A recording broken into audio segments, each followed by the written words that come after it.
Uma das notícias que marca a atualidade é a privatização da TAP. É dela que falamos hoje com o comentador do ETV, Pedro Marques.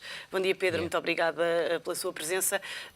Ontem o El País dizia que Portugal está à venda. Concorda com esta afirmação?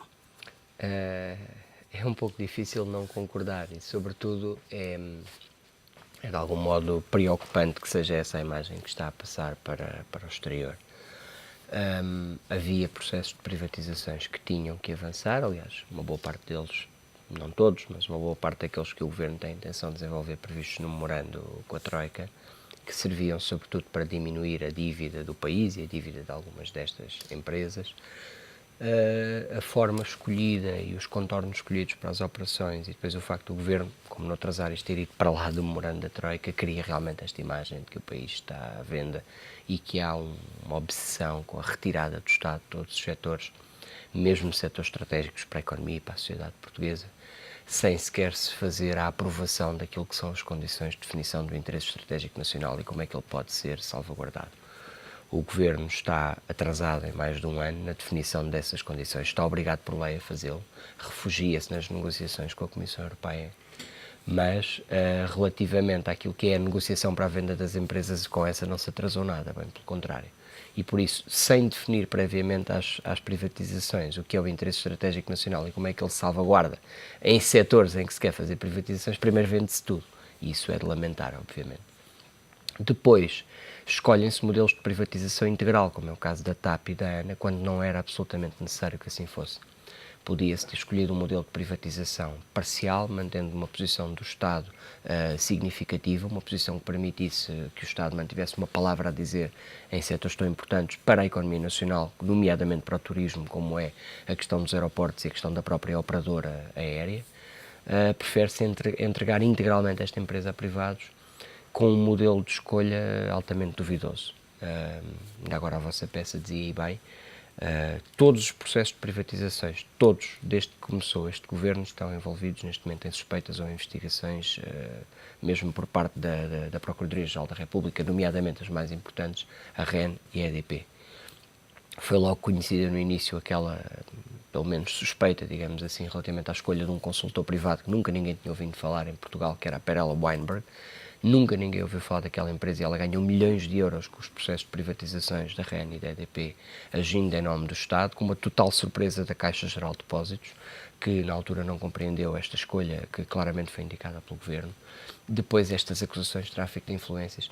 Tudo isto é suscitado, tudo isto é reforçado. Porquê? Porque o Governo escolheu não fazer as privatizações por concurso público. Há falta de transparência em todo este processo? Eu julgo que sim, porque privatizar empresas com esta importância, desta dimensão, tudo isto tinha que ter sido feito por concurso público. Essa é a minha principal avaliação.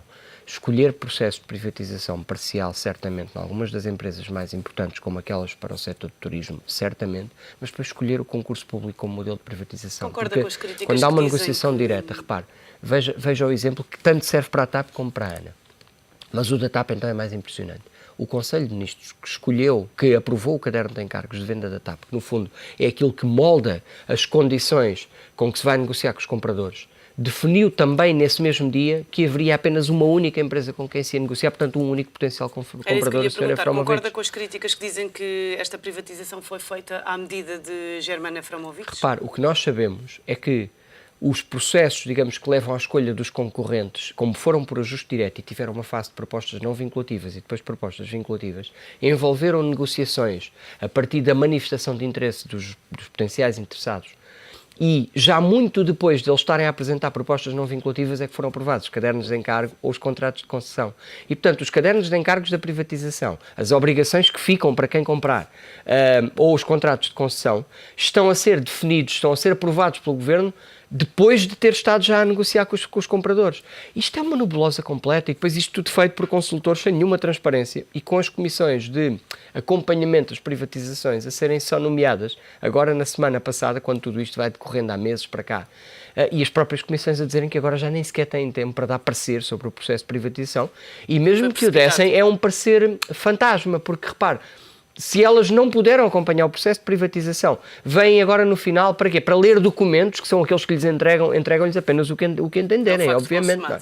Vão analisar se o governo tem ou não a capacidade de escolher a proposta com valor mais alto, é apenas aquilo que está para fazer agora no caso da ANA, e no caso da TAP isso nem existe, porque no caso da TAP há uma única proposta, e agora via-se uma notícia em que o governo se espanta por não ter conseguido uma melhoria da proposta para a ANA para a TAP nas últimas semanas. Depois se negociou com uma única empresa. O público diz hoje isso, que o governo não conseguiu um preço melhor, é verdade? Ou seja, só podia ser verdade, repare, porque se a Abramovich é o único potencial comprador que chega à fase de negociação depois do caderno de encargos estabelecido, coloque-se na posição deste investidor. Qual é o interesse que ele tem de melhorar a proposta? Nenhum. Se tivesse num processo de consulta com várias empresas ou num processo de concurso público em que até ao último momento cada um dos potenciais compradores não conhecesse as propostas dos outros concorrentes, bom, aí havia um incentivo a melhorar as propostas. Negociação. Deste modo, não. Portanto, na prática, o Estado vai receber um valor ínfimo, haverá uma melhoria da situação de capital da TAP, certamente, por entrada de alguns valores do comprador, mas que era necessária, mas que podia ter sido feito pelo tal modelo de privatização parcial. Mas o Estado vai receber um valor ínfimo pela venda de um ativo importantíssimo como a TAP. E ficamos com muito poucas notícias sobre a articulação futura da TAP com os interesses relativos ao setor turístico, que é neste momento provavelmente o setor charneira da nossa economia para o futuro, sobre aquilo que é realmente a manutenção do hub da TAP em Portugal. Sabemos que ficará um hub, mas não está definido no caderno de encargos quantos aviões, onde ficam, e portanto é um processo que tem todas as condições para correr mal. E é uma escolha muito infeliz, esta escolha do ajuste direto, com um único comprador, a ser selecionado ao mesmo tempo que se faz o caderno de encargos e a negociar com ele antes do caderno de encargos estabelecido. É uma nebulosa muito grande que não abona nada em favor da imagem do governo neste processo de privatizações. Volto a dizer, havia privatizações previstas no memorando, deviam ser feitas para reforçar o capital das empresas, podiam ter sido parciais, mas certamente era preciso muito mais transparência nestes processos para depois não passarmos o tempo com os processos de privatizações a serem investigados pela Procuradoria-Geral da República. Era possível o governo recuar hoje em Conselho de Ministros e não aprovar já a privatização da TAP? Era possível e desejável que o governo percebesse que andou mal, que escolheu mal o processo de negociação e que, portanto, devia parar e recomeçar com um caderno de encargos transparente, aquele ou um caderno melhorado, em que pudessem até ouvir, por exemplo, os stakeholders da TAP, o setor turístico nacional, os trabalhadores dos diversos setores que são altamente qualificados e têm sindicatos representativos e altamente qualificados para ajudar no processo. Bom, e então com esse caderno de encargos se lançasse um concurso público transparente. Se o governo reconhecesse que tinha andado mal e lançasse um concurso transparente e aberto, eu estou convencido que teríamos um muito melhor processo de privatização e até desejaria que fosse apenas uma privatização parcial. E em nome parcial. do interesse nacional? Eu acho que sim, e sobretudo que se tivesse o cuidado de parar com esta desculpa das negociações com a Comissão Europeia, ou ao menos que se tivesse a coragem de não continuar a avançar com os processos de privatização enquanto não estivesse definido o tal conceito de interesse estratégico nacional e a forma como ele passaria a ser salvaguardado nos processos de privatizações em curso. É que nós estamos a ser muito pouco lestos na aprovação daquilo que é o interesse estratégico nacional, a que estaríamos obrigados, a que o Governo estaria obrigado, e estamos a andar muito depressa, manifestamente depressa demais, com os processos de privatização.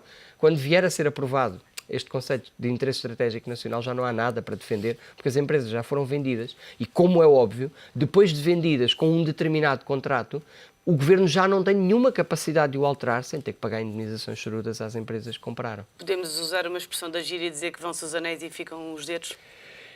Eu espero que se vão os anéis e fiquem os dedos, mas gostava que tudo isto acontecesse de outra forma, porque tenho muito receio daquilo que fica e das condições com que o país fica.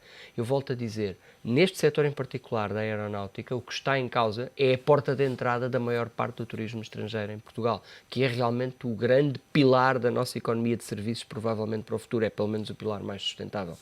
E eu tenho muita pena que os stakeholders do setor turístico tenham sido pouco ou nada envolvidos neste processo e tenho muito receio das consequências futuras do processo desenvolvido nesta forma. Porque, por exemplo, se houver um aumento brutal das taxas relativas à operação aeroportuária, como muito provavelmente acontecerá com a privatização da ANA, se houver uma perda do tal hub de ligação à América do Sul, através da TAP, então nós teremos certamente consequências para o nosso turismo, pelo menos para o nosso turismo, e podem ser muito danosas para o futuro de Portugal. E para a nossa economia também. É Pedro Marques, isso que penso. muito obrigada pelos seus comentários e até ao próximo programa.